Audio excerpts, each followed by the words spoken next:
Hi, this is Dr. Dewey McWhirter with Tranquility Sleep Specialists. I'm here today with a Dr. Shut-Eye tip for you on how to adjust the settings for the ResMed S10 series machines. Really what you're going to be adjusting today is the humidity.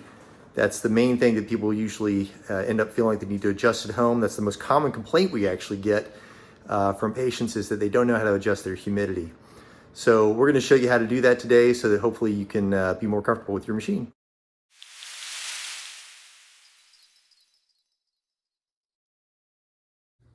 So this is an S10 series machine. You can tell because it says this 10 over here. This particular one is a ST machine, but the tips we're going to show today are really applicable to the CPAP S10 machines, the bilevel PAP machines, the bilevel PAP ST machines, and the ASV machines that ResMed makes. What you're going to want to first do is you want to make sure you get the back plugged in here. So you're going to take your cord, plug it in right there. You want to make sure that kind of snaps into place. The machine, the hose we're going to use today is a heated tube. So there's heated hoses. You know it's a heated hose because of this little connection here. And you might get a hose that's not heated. If so, it won't have one of these little connections on it. Most people want a heated hose because it helps with condensation in the tube.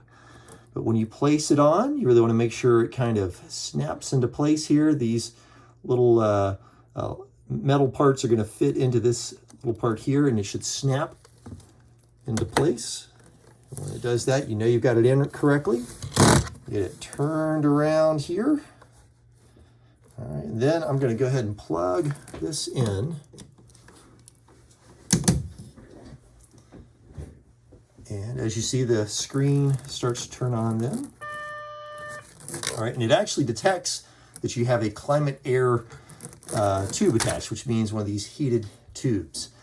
If it doesn't do that, then you might need to talk to the medical equipment company about it, but typically it's going to be able to identify the tube on its own.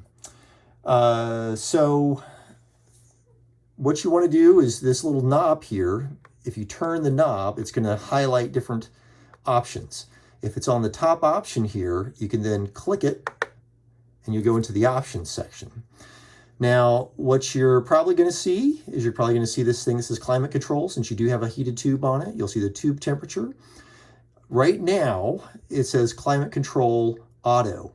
So if we need to adjust our humidifier, we need it not to be on the auto setting.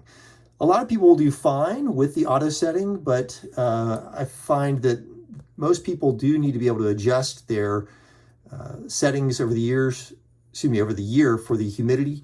The biggest thing is they usually have to set it when the temperature changes significantly outside, and that changes the humidity in their house. So again, you're going to turn this little dial, you'll highlight climate control, you're going to click on that, and you're going to go down to manual and click on that. So now you can see the humidity level down here, so you will be able to adjust the humidity level. Now, the important thing to remember is humidity level really is the amount of water in the air. So if you are having problems where you're getting dried out at night, you're going to want to go down here and click on this. And these numbers go from off, which basically just means the air will blow over the water that's in the humidifier, but it's not going to actually heat up the water, all the way up to a setting of 8. So 8 means it's going to try to make as much humidity as it can, basically by heating up the water inside the humidifier reservoir here. So if you say you're on a setting of 4, but you've been getting dried out, then that night you probably want to go up to a 5. The next night, if you're still dried up, you want to go up to a 6. But then if you're having problems where you actually feel like the air is too thick, or it's just really bothering you because of you're actually getting some stuffy nose that you think might be because there's too much humidity going on, you can actually back down the number a little bit lower, and sometimes that will help you out. Once you've got it on the setting you want, you're going to click on this again. The other important thing for you to know is about the tube temperature setting. So tube temperature is what the temperature will be inside of this tube.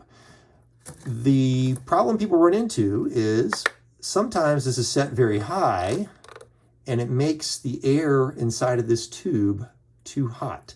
And that will really bother people because then they're breathing hot air.